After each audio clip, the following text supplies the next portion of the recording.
Hey, what's up, everybody? This is Toasty Gamer Boutique. We're here visiting Elaine's camp here, and we are going to be discovering what's going on over here. This is this week's Toasty Drops By, and we're visiting Elaine and NM. Here, up here in the top left corner, we've got some grim trees looking great. These produce necromancer grass. So here, maybe you've been merging or harvesting that necromancer grass to get these prism flowers. Beautiful. And those, you're merging those into get those prism flowers. And looks like you're actually getting closer to getting another Trinity Dome. You have two of the prism flowers, the level right before the Trinity Dome. So keep up the hard work. I see you have those separated for avoiding an accidental merge. Awesome technique there. Putting a life orb or something in between the two items so they don't accidentally connect. So keep up the hard work for that. I recommend making a 5 merge for the Trinity Dome. It's definitely one of the better wonders. So great job there. Keep up the hard work. That's the Trinity Dome, the Prism Flower Wonder that we're talking about here. Here we've got the Golden Mushroom. That is the Magic Mushroom Wonder, and this is a great wonder here, so congrats on those. Ooh, here you've got the level 7, the Crystal Catcher in the Midas Trees, and you're doing great with that. Over here, we've got the Ruins of the Sky Palace, and interesting, Midas Seeds. Those are the golden seeds that give you these Midas trees. We get those from water, so I'm curious if maybe they popped out of the water that you have down here, and then maybe you move them up there, or whether they came from a chest or something. Interesting. And here you got a couple more of the magic mushrooms. This is the Ensnared Virtue, the Grass Wonder, looking good. Ooh, here we have glowing dragon trees, some of those fallen stars. Awesome. More dragon trees up here. Here we've got these Catrix items. Those are part of the Monster Idols chain, and there's also the Mysterious Idols chain. Those you get them from, it's like a little black idol called the Catrix. That we can purchase them for gems in the buy menu and work on these chains. And for those, I recommend waiting until you have the Flourish quest where you need the Catrix, because there's a lot of those quests that you end up encountering along the way. And these end up they cap out, I think it's at 25 gems, so they do get a little pricey, but you're doing a great job working on those here. Beautiful. Ooh, nice. Here you've got those level 3 fountains, so doing a great job with that. Beautiful. I see you've been completing the quest, most likely to get those fountains from the out-of-camp event. Like right now in the Hathor Hearts event, you can get a Midas tree, the level 4 if I'm not mistaken, a level 2 fountain. So great opportunity to get some more items there, as well as the owlets. Awesome. Here we've got a watermelon tree, so that's a great source of coins. Looking good. Here you've got your life flowers, life trees, and your fruit trees. So I can't always see everything when I drop by visiting friends' camps.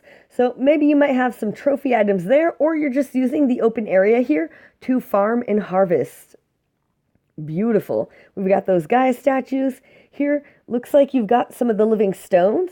This is the living stone right before the Stonehenge. So if ever you're working on getting some Stonehenge, you can always use those golden chests. Merge 5 of those together to get the solid gold chest, and that'll give you a bunch of fresh stones with which you can either harvest or merge to get the moss-covered stones and merge those together. It takes a lot of hard work, but it's worth it. And on top of that, the Stonehenge Wonder, not only can you harvest the level 5 stone bricks, but you also get a bunch of rock eggs, which will incredibly help you with dragon power.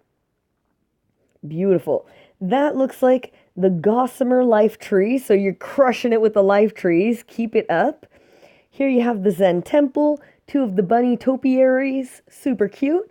These can give you dragon tree leaves, but you have to be really patient for those. Beautiful. Oh, interesting. Okay, here you've got your dragon houses, coin vaults, and stone yards, all of your buildings grouped together. And here these dragon skulls. Interesting. So those, you can either bubble those or they'll give you a bunch of bones, which you can use to get life sprouts. You can harvest them. Sometimes you can tap on them a couple times. Usually I bubble those, but maybe you're working on your life flower sprouts with those. So great job there. If ever you're looking for some space, those are an easy item to bubble since they're a 2x1. Beautiful. Awesome. Here you've got a puddles. Those, like we've seen in the Hathor Hearts event this weekend, those puddles right there, those you can merge them. They'll give you a level 1 puddle or the level 2 fledging puddle. And you can either merge that or it'll eventually turn into a mushroom. So if you're not too sure what to do with this here at camp, you can just trash it, no biggie. Otherwise, if you don't want to trash it, you could always use the Marcus V bubbling technique to bubble that so you can keep it, but it won't take up space at your camp. Dang, you're doing a great job harvesting stone here, so definitely crushing it. Rock on. We've got those regular mushrooms from the mushroom chain there. Here, you've got the Misty Mountains and some cloudy summits. Those, you can use those to make it rain, either to get more puddles, to work on your water chains over here, or to work on your regular mushrooms. If you don't merge the puddles into a level 4 puddle, they'll eventually turn into the regular mushrooms. Usually in my game, I just bubble those because I don't really use the water. But if ever you're making it rain, they are an awesome source of puddles. And you can also get life flower sprouts from those as well. Ooh, this looks like the hill that is right before the Hill Wonder. Is that possible? Dang, crushing it. Ooh. Oh, here you've got more of the Misty Mountains. So maybe you're using those for your mushrooms because, yeah, you've got the mushrooms over here. Okay, awesome. So doing a great job with that. Here you've got your special dragons. So we've got a bunch of trophy dragon eggs there. That's looking amazing. Couple super eggs. If ever you're curious about the super eggs, I've got a couple videos about that, but these are awesome. I definitely recommend saving those up for a 5 merge. If you make a 5 merge with those, you'll get 40 level 1 dragon whelps. And we talked about this earlier in the live stream. You can also get the level 1 trophy whelps, which are rare. So if ever you're looking for dragons that were in previous events and you don't know how to get them, the super eggs are one way. Otherwise, you can use your royal egg bank. And if you make a 5 merge, you get 40 level 1 whelps, regular and trophy. And you also get a level 3 life dragon. So here we've got those life dragon eggs. Those great source of life dragons there. Beautiful. So if you don't make a 5 merge, you make a 3 merge, then you only get 20 whelps and 1 life dragon. So you might as well make a 5 merge, get 2 of the level 3 life dragons and the 40 whelps. That is worth it. And we know these super egg fragments and the super eggs are super rare. Awesome. Here, saving up your gems, you've got another Zen temple, the Anubis eggs. Awesome. Couple life orbs. And you might need those life orbs soon because if we look here, you've got 8,008 dragon power at the moment. So I think it's 8,360 to unlock the next evil fog. So you're about 350 dragon power away from unlocking the evil fog. Super close. So let's say, I have a feeling you've been finishing the events, getting all 10 quests completed as well. Let's say you finish this event, you get all the rewards. So there you get a level 4 Anubis dragon, which is 150 dragon power, and you get the level 3 Moon dragon, which is 45 dragon power. So there we're at 195, practically 200 dragon power. Now you need another 150 dragon power. So there's 3 different ways you can get the extra 150 dragon power that you need to unlock the evil fog. Either get 3 regular level 4 dragons. The level 4 regular dragons like grass, rock, green, crimson, those have about 50 dragon power, the level 4s. So you need to get 3 level 4s. Otherwise, you can get one trophy level for. So, for example, I don't know if sometimes you double your event rewards. Well, it's 170 gems, and you have the chance of doubling 3 items. So, if you were lucky enough to get the level 4 Anubis Dragon, then you would be in the clear. You'd have the dragon power for sure. So that's the second way of getting the last of the dragon power to unlock that evil fog. And the third way is by getting one tier 2 dragon. The level 7 dragons are the first dragons of the tier 2, and those are worth about 150 more or less of dragon power. So those are the 3 different ways that you could unlock the next batch of evil fog here. So you're super close to unlocking it. Keep up the hard work. I see you've already got a couple tier 2s. We've seen the sunset. We've seen the sapphire. Here's the sapphire right there.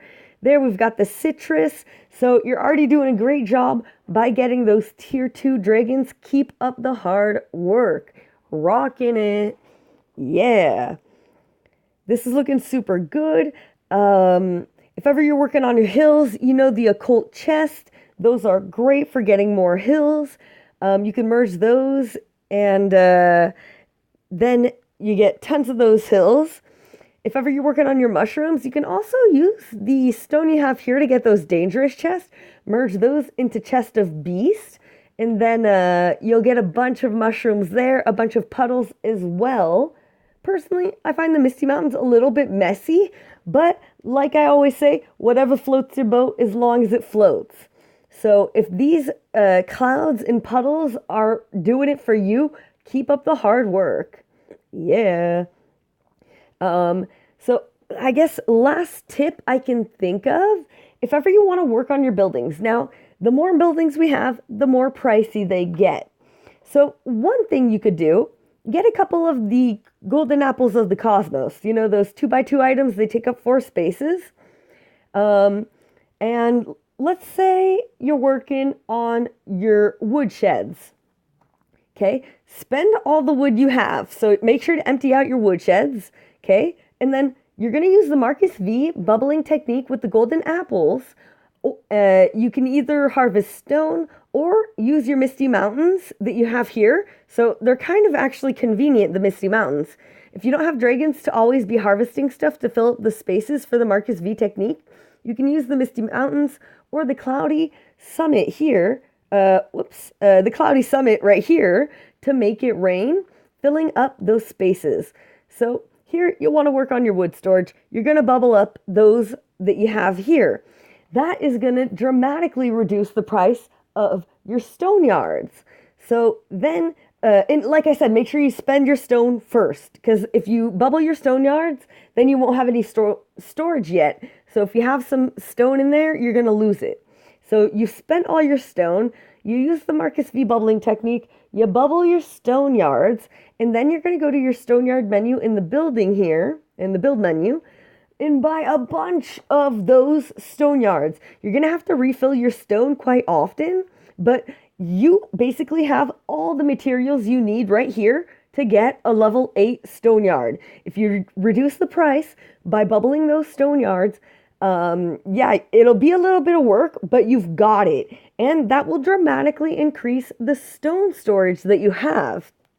Once you get the level 8 bottomless stone yard, it's really it really helps out. And another thing, I can't see all the bubbles you have when I visit camps. So here I see you've got a couple of the moss-covered stone, couple items. I can't always see everything, like the trophies, the haunted houses. Those, I won't be able to see that. So like down here, you might have some trophies from events that you got in the past, or some trophy dragon eggs. I can't always see them all. So there might be some items. You might even have a level 8 bottomless stone storage bubbled. I just can't see it. So that's a technique, though, I'd use if ever you were working on your level 8 stone yard or trying to up the level of your stone yards. And basically, you can use the same technique for your dragon homes. And I recommend getting the stone yard first and then working on your coin vault. And then the third building I'd suggest is the dragon homes. Dragon homes, don't really got to worry about it. As long as you have like enough to keep your dragons rotating. Usually I say, 6 to 8, maybe more or less. And it doesn't matter what level the dragon home is to rest the dragons. So hopefully you'll be able to get further and if you get the level 8 bottomless stone yard, then you get the level 8 stone yard, the level 8 coin vault, pardon, you are gonna be rolling and crushing it, girl. Thanks so much. Thanks so much, Elaine, for letting me visit your camp. You're doing a great job. You've got a bunch of coins saved up, a bunch of stones saved up. Whoops-a-daisies. And I can tell you're going to be ready for the upcoming chill event happening next weekend. Not this weekend, but in a week from now. There's going to be the camp chill event. So keep up the hard work. You're doing an amazing job. Thanks again for letting me visit. And thanks, everybody. Hope you enjoyed this Toasty Drops By. And make sure to keep it toasty. See you soon. Peace.